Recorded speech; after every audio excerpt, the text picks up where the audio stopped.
ओम नमः शिवाय मित्रों, आप सभी को शिवरात्रि की हार्दिक शुभकामनाएं। भोलेनाथ आपकी हर इच्छा को पूर्ण करें, आप पर और आपके परिवार पर अपना आशीर्वाद बनाए रखें।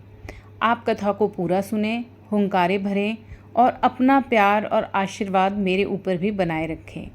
आपको अगर ये कथा पसंद आती है तो लाइक करें, शेयर करें और मेरे चैनल को सब्सक्राइब करें। तो कथा इस प्रकार है। प्राचीन काल की बात है। चित्रभानु नाम का एक शिकारी रहता था।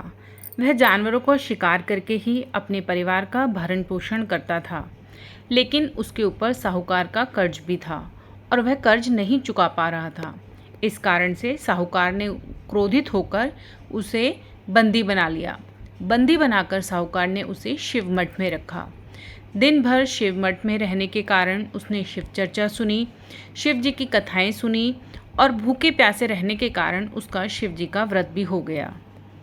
शाम को साहूकार ने शिकारी को अपने पास बुलाया और ऋण वापस करने के लिए कहा। तब शिकारी ने उसे आश्वासन दिया कि मैं कल तक आपका पूरा ऋण चुका दूंगा। इतना कहकर वह अपने घर के लिए वापस आ जाता है। फिर वो शिकार करने के लिए चला जाता है। दिन भर बंदी गृह में रहने के कारण भूख और प्यास से उसका बुरा हाल था, लेकिन फिर भी वह शिकार की तलाश में चला गया। इसी खोज में वह जंगल में बहुत दूर निकल गया। जब अंधकार हो गया तो उसने विचार किया कि रात अब तो जंगल में ही बितानी पड़ेगी। ऐसा विचार कर जंगली जानवरों से बचने के लिए वह एक बेल वृक्ष के ऊपर चढ़कर बैठ गया। उसने सोचा कि जो भी जानवर दिखेगा मैं पेड़ पर बैठा हुए ही उसका शिकार कर लूँगा। बेल वृक्ष के नीचे एक शिवलिंग था जो पत्तों से ढका हुआ था। इस बात का शिकारी को पता नहीं था। रात होते ही वह शिकार के इंतजार में बैठा था और पेड़ की पत्तियों को तोड़ तोड़ कर नीचे गिरा रहा था। वह पत्तियां वृक्ष के नीचे रखे शिवलिंग पर गिर रही थीं। इस प्रकार दिन भर मठ में बंदी रहने से शिकारी का व्रत भी हो गया। उसने शिव चर्चा भी सुनी और संयोगवश ही सही उसकी शिव पूजा भी हो गई। संयोगवश वहाँ से एक हिरनी निकली। शिकारी ने जैसे ही उसका शिकार करने के लिए धनुष पर प्रत्यंचा चढ़ाई, वैसे ही हिरनी बोली, हे शिकारी, आप मुझे ना मारे, मैं गर्भ से हूँ। आपको 2-2 हत्याओं का पाप लगेगा। मैं शिशु को जन्म देकर तुम्हारे पास तुरंत आ जाऊंगी। शिकारी की प्रत्यंचा ढीली हो गई। इस प्रकार उसके हाथ से कुछ और पत्ते टूटकर शिवलिंग पर गिर गए और उसकी रात्रि की प्रथम पहर की पूजा भी हो गई। कुछ ही देर बाद एक और हिरनी वहाँ से गुजरी। अब तो शिकारी की खुशी का ठिकाना न रहा। उसने फिर से अपना धनुष तैयार किया। हिरनी ने शिकारी से प्रार्थना की कि हे शिकारी, मैं थोड़ी देर पहले ही ऋतुकाल से निवृत्त हुई हूँ। कामातुर हिरनी अपने प्रिय की खोज में भटक रही हूँ। मैं अपने पति से मिलकर तुरंत आपके पास आ जाऊँगी। आप मुझे जाने दें। शिकारी को उस पर भी दया आ गई और उसने उसे जाने दिया। लेकिन 2 बार शिकार को छोड़ने के बाद शिकारी का माथा ठनका। वह चिंता में पड़ गया। इस बार भी धनुष से टकराकर कुछ पत्तियां फिर से शिवलिंग पर चढ़ गईं। इस प्रकार उसका रात्रि के दूसरे पहर का पूजन भी समाप्त हो गया। इस बार फिर से उसने एक हिरनी को अपने बच्चों के साथ आते देखा। अब उसकी खुशी का ठिकाना न रहा। जल्दी से उसने शिकार के लिए अपना धनुष तैयार किया।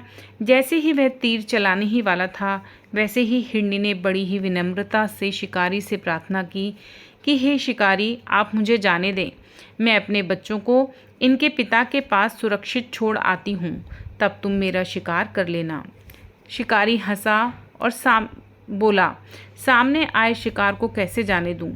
मैं इतना मूर्ख नहीं हूँ। इससे पहले भी मैंने 2 बार अपने हाथ में आए शिकार को छोड़ दिया है। मेरे बच्चे भी तो भूख प्यास से व्याकुल होंगे और मेरा इंतज़ार कर रहे होंगे। हिरनी ने फिर कहा, जैसे तुम्हें अपने बच्चों की चिंता है, उनकी ममता में तुम भी परेशान हो, तुम तड़प रहे हो, वैसे ही मुझे भी अपने बच्चों की चिंता है।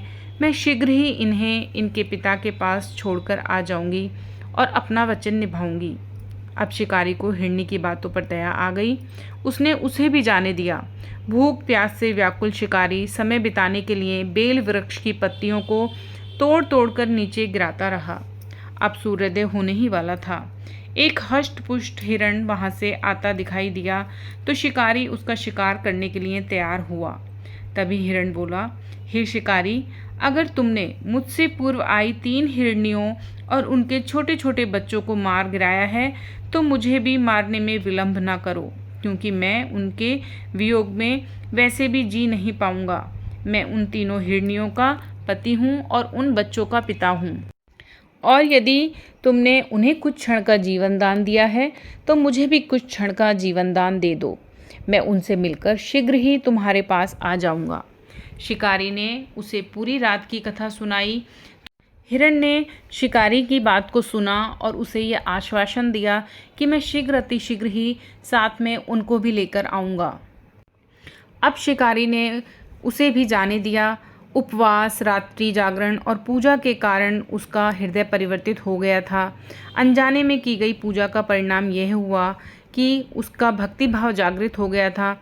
उसका हिंसक हृदय अब दया से भर गया था। थोड़ी ही देर में हिरण अपने पूरे परिवार के साथ वहां आ गया। यह देखकर शिकारी आश्चर्यचकित हो गया। जंगली पशुओं की सत्यता, उनका आपसी प्रेम देखकर शिकारी को बड़ी ही ग्लानि हुई। उसने हिरण और उसके परिवार को छोड़ दिया। तभी अचानक वहां पर एक प्रकाश पुंज उपस्थित हुआ। शिकारी ने देखा कि साक्षात महादेव उसके सामने हैं और उसको आशीर्वाद दे रहे हैं कि हे शिकारी, तुमने जो मेरी अनजाने में पूजा की है, दिन भर मठ में भूखे प्यासे रहने के कारण जो तुमने शिव चर्चा सुनी है, उसी के फलस्वरूप मैं तुम्हें ये आशीर्वाद देता हूँ और तुम्हारा पूरा ऋण माफ़ करता हूँ, तुम्हें धन धान्य से परिपूर्ण करता हूँ और तुम्हारे परिवार को और तुम्हें कभी भी धन की कोई कमी नहीं रहेगी। ऐसा आशीर्वाद देकर भगवान भोलेनाथ वहाँ से अंतर्धान हो गए।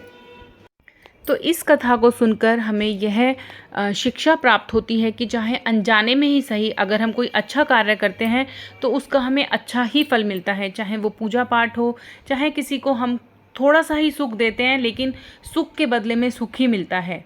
धन्यवाद मित्रों। अगर आपको मेरी ये कहानी पसंद आती है तो मेरे चैनल को लाइक, शेयर एंड सब्सक्राइब ज़रूर कीजिए।